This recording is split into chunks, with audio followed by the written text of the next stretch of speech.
Meron tayong permit.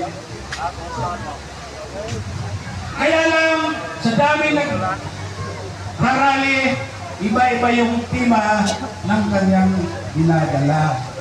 Kaya ba't tayo, kami sa Power Movement sa Aglo, at ibang mga kasamahan pa, nagpapasalamat sa inyo, lalong-lalo na yung mga kasamahan natin na nanggaling pa sa Mindanao, yung mga kasamahan natin nandito sa kasalukuyan.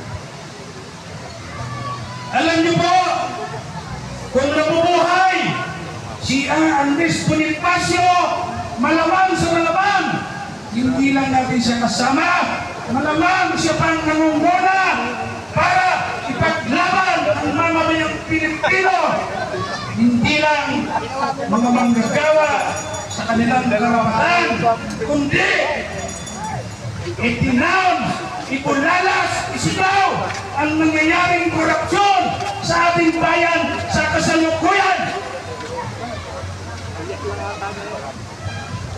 Kaya po, mga kasama, huwag natin kakalimutan.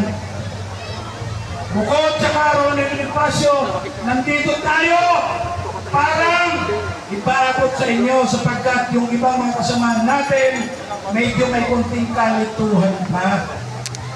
Ano ba?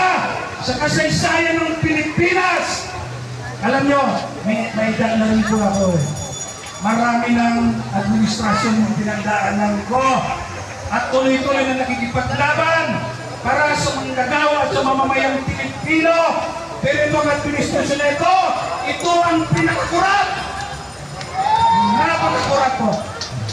Kinakailangan makipaglaban tayo para sa karapatan ng manggagawa at sa mga Pilipino.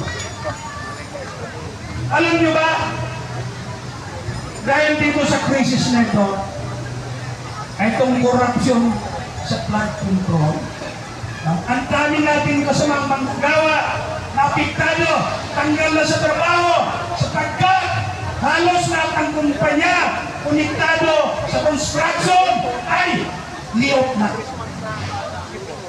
Ang ibig sabihin yan, ilang daang libo na naman ang mawawala ng trabaho.